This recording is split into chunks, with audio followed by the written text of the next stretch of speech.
built if you like have a detector, right? It just kind of like lets you put stuff anywhere and gives you way too much mobility. A very StarCraft 2 thing, another gimmick that I don't think is really good, because the responses to those things are just, well, you don't leave your base, because they could just make an infested tunnel like somewhere silly, like right here or back here, and then like attack your bases. Oh jeez.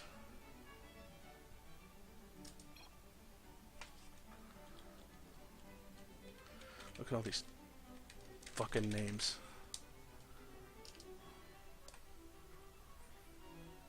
Alright, well, so that's my personal belief about infested. Another thing that, it's more subjective. I think that the fact that roaches spawn more roaches can be a real detriment to certain types of AoE. Like, siege tanks don't have a persistent AoE, but a lot of other AoE is. So for like Storm, it's like you storm a roach and they die, and then they spawn more roaches and they die, right? But for things like siege tanks, you shoot them, the roaches, and then the siege tanks have to shoot again. So that's annoying, right? I don't like that. I feel that that's like kind of not a direct counter, but there's a lot of little things that sort of beat siege tanks. And I guess that's okay, considering that they're strong. But maybe just coming from Brood War, to me it seems strange that there are such things that have so many adverse effects on siege tanks and kind of prevent a mech-heavy build. The siege tanks with like a bunch of marines, yeah, that's fine, right? But if you want to go with like the mech-heavy builds for either the Terran, it seems very difficult. But that's just my opinion. I think the other three drop pods, Nidus Worms, and Changelings are all gimmicks that should be left to SC2, if that's where they come from, that is. Just because of like the global effect, right? I'm not sure. Out of all the races that have global effects, I'm not sure why Infested do have them, right? But just this humble man's opinions, I'm not claiming they're right or wrong, but just my take on what I think, right? Well, they do have a pause, by the way. Kyosuke has to use the bathroom. I guess it just fucking hit him, right? Oh, no. No, not again.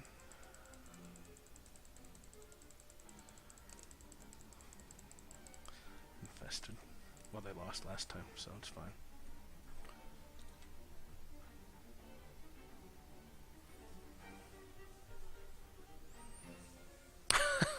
Yeah, I guess I am not a fan of it. I think that the Nidus is okay, but why is it global, right? Like, I don't know. I think it needs to like not be able to just be placed inside someone's base. That seems dumb. Now, I think drop pods could be okay. I just don't get why they can drop pod into someone's base, right? Like, it's like, oh, well, I'm watching my natural, like, right here. I took my third, right? And then some stupid scrutinizer comes down here. It's like, oh, hey, look, I'm just going to put my roaches on your minerals, bleh, and then poops them out on your minerals, right? And then it's like, dead, you know? That's it. They're just dead. And it's like, oh, well, I guess I better just move all my guys back to the base and attack. Because it's like, roaches perform really well when they get into the situation they want, and that's like the point of it, I think. And then whenever you end up, you know, getting that to the point... I'm not ref. I'm not ref, and I can't chat to them. How do I fucking whisper someone? Game resumed. Yeah, I'm not a ref with pals.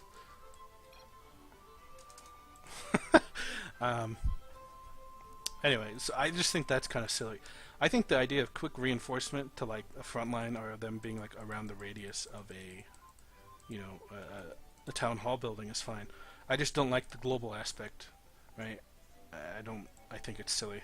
It's cheesy and makes me not like playing against them personally. But you know, I'd say it's fine because that's normally my default thing. I actually don't think it's fine if I was to change it. But you know, again, other people probably don't complain about it as much as I do. It just seems like weird to me that in the late game they can just make, what, 7 roaches or 5 roaches. Whoa, okay, so we have a game thing, an important thing going on.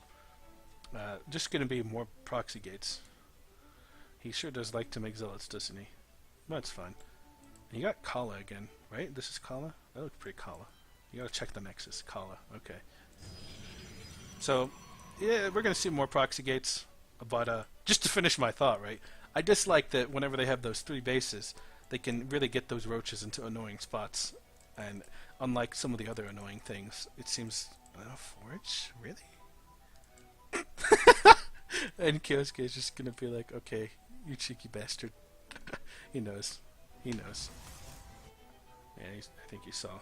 Because he's moving his feederling around. Okay. Alright then.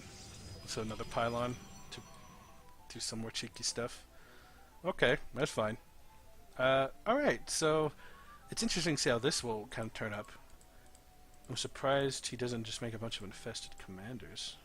Oh, he does have 1. But yeah, there's like a zealot. You might want to watch out.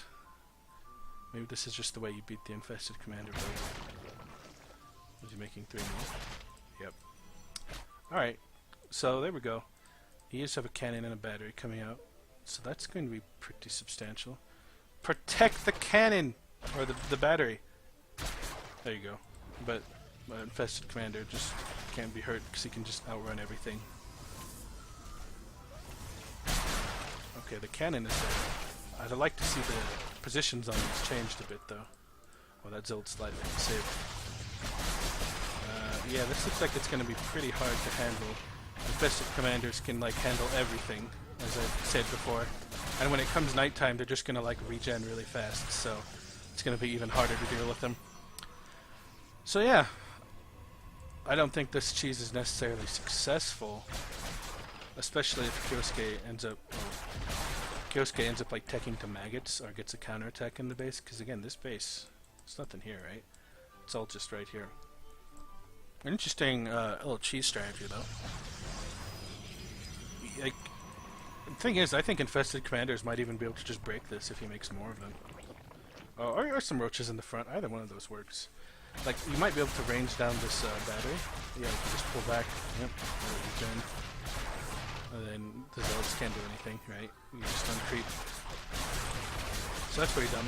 I'd say the best thing to do for wildcard might be to target the weak infested commanders with the cannons, but hard to be, you know, hard to do that whenever they have so much movement speed. So I don't know if Kyosuke takes up to maggots, I'm pretty sure he'll end this pretty quick. Oh, looks like he's getting his roach speed first, just to kind of, you know, deal with that. Obviously, he can't just tech up to maggots right away. He's going to have to secure some ground. Maybe make his own little guardian worm here. A lot of batteries here. That's pretty cool that in StarCraft 2 the battery can replenish the cannons and stuff.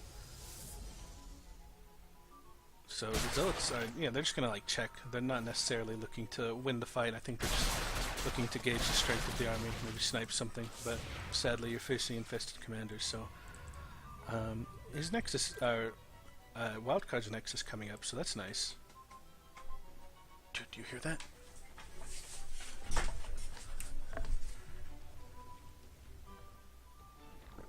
Fuckers, man.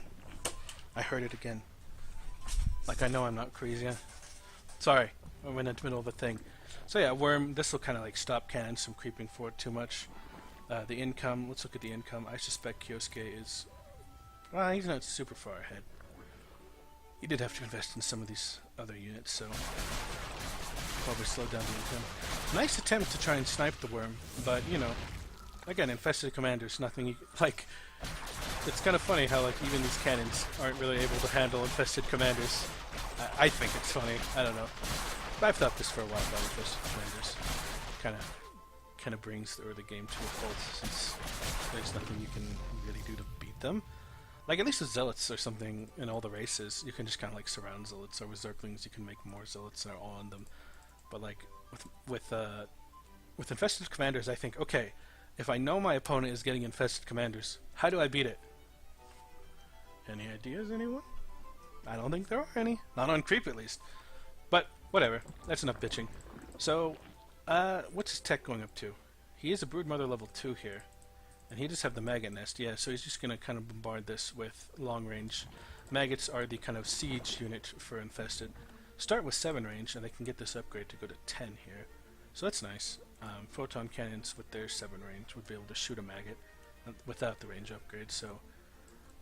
the income looks like it's getting pretty nicely equalized here, and even though this start didn't necessarily yield too many results, it would have been nice if he could have delayed the expansion, wildcard that is, but he didn't. Which, you know, is unfortunately the bottom line of many things in life, is that you just didn't do something that you should have. Ooh. He could target this maggot, but looks like he's just going to be surrounded by stuff. Wow, even sniped the pylon. Okay. That's even better, actually. And really annoying. Wow. I wonder if he's actually going to have enough to, like, fight this. Let's see what his units are. He has 3 Dragoons. So, yeah, this is going to be pretty hard. Just fighting, like, the force that's on the ground right now is going to be hard. Much less if, you know, Kyosuke decides to make more units. So, yeah. That's a bit of a annoyance. Well, we'll see what happens here, but yeah, 15 roaches and 4 commanders against 3 dragoons. He's getting more gates. More dragoons, though. He fucking loves dragoons, man. He can't get enough of them. I'd say some repulsors, maybe, but you know, that dragoon heavy army, not necessarily the greatest thing to deal with roaches. And, you know, in the last game, he had such just like a massive advantage that it kind of didn't matter what he could have made probes and maybe won, right? Just because he had such a fucking 4 base to 1 base lead. But now without that advantage, like, I think that this dragoon heavy composition might just lose without some really good support like repulsors. Here we go. Repulsors, that's what we want to see. Now, no dragoon range. Oh, wait. He has dragoon range. Alright, we're good. Might not win, but dragoon range is pretty solid. Kyosuke going for that 3rd base now. It's always a sign of a good player. Take bases while doing stuff.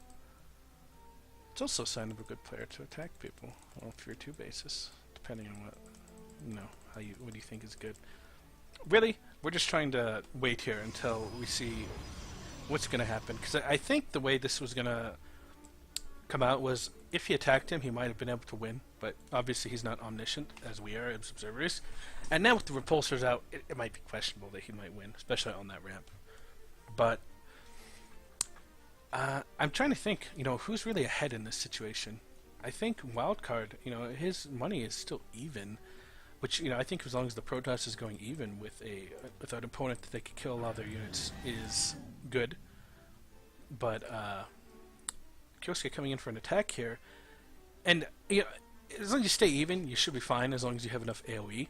But if he's gonna like have a lot of inefficient units, it might be hard, because dragoons don't do well against roaches, but the repulsors do. So if the repulsors hang in there, this should be fine, especially with those shield betters. So here comes the front door break. Unfortunately, going for the pylon again, though that might be a bit harder this time, considering there are 2 pylons and a ton of repulsors. So some units lost there. Doesn't look like he's gonna get through that. He does have +1 melee, so he held. Nothing's gonna break it quite yet. Though he did make a few more units by the looks of it, quite a few arachnids. Income still pretty even. What was this? 16 arachnids, a roach, a maggot. Does he have a maggot range? No. I think maybe with more maggots he might have been able to break it. But whatever the case may be, his 3rd base is coming up now, so he should start getting that economic lead that we were, or that I was concerned about. Ooh, some Zotes getting sniped there. Probably just trying to see what's going on, and they're like, oh, well, that's what's going on, a bunch of fucking dudes. Yeah, I predicted there's no way, right? Like, there's no way this is going to get broken. There's too many repulsors and dragoons in front of him. The Reaver, okay. What do we have in production? Ah, yes, a Reaver. I said a shuttle. I said a Reaver, but I meant a shuttle. Careful, bro. Those fucking arachnids can shoot your shuttle. So he's just kind of holding this position here. It's high ground. Doesn't look like there's any harass happening yet, but that Reaver has kind of been revealed in a way that sort of shows to your opponent, like, hey dude, I like have a shuttle, I'm probably gonna like load it up with something. So 3rd base coming up for wildcard here. I suspect the income is going to go back to even unless he takes a fucking another base. This reminds me of Brood War, where you're just taking a base, and then taking a base, and then you take a base, and it's like, alright, dude, we've been taking bases for like 15 minutes. Maybe we could do something else. But that's fine. That's StarCraft, right? That's the player choice. So here we have a Reaver. Summer went with the double Reaver. Really did a lot of work for him. So here we just have one and him dancing around. It looks like he'll probably take this base next. Since Kyosuke seems to really go in there with those bases. He is a pretty decent defense against... Well, at least the natural has this really good worm here being placed to stop any reavers that are dropped, and that's the most likely candidate. Because all the other bases are kind of far away. Like if he wants to go to the main, he has to go all the way to the back here on the minimap. So, he could, right? But it's kind of far away. Kyosuke mobilizing here, looking to attack the backside without the shield batteries. Not a ton of units here, even though he has that reaver. I think that reaver could be used defensively. 11 repulsors, actually, wow. So I think that could be good. Oh my gosh, Broodlords. These are going to be really annoying in this situation because they're able to attack from like angles that all the ground units are just going to have to sit there and kind of take it. Oh my gosh, goodness gracious, that is not a good spot for those reavers, friend. That might be the blunder that ends him the game here. A lot of repulsors still holding the line, and Dragoon's just sitting there being like, hey guys, I have a 200 effective health, thanks, plus armor. So that works for them, and with the Guardian Shield there especially, really putting in work, I imagine. Those repulsors, oh gosh, I love repulsors, but they're not good on the front line. Unfortunately, a lot of them, he had 11 a second ago, now he's down to 5. So they really need to be behind the Dragoons there to kind of not die, unfortunately, just kind of moved in. And a lot of, roaches just being summoned from the sky. I guess that's fair. Probably not going... I'm trying to think, where's his Reaver? Like, okay, there's another Reaver. I was like, where's his robotics bay? Because I was thinking, the only way he's going to hold this, right, is like with the Reaver. And the Reaver's like on the natural, so this could kind of be a problem here. Because this Reaver's going to come out without the protection of a shuttle, right? And it needs time to build its little bombs, right? Like, it has to build this bomb before it shoots out that 100 damage. So it's likely going to get like one shot and then just die. And didn't really get too much done there. So it looks like wildcard has been bested. That Dragoon composition, not really good for handling that front line of roaches. Definitely, not what you want to have happen, I'd say. Not the ideal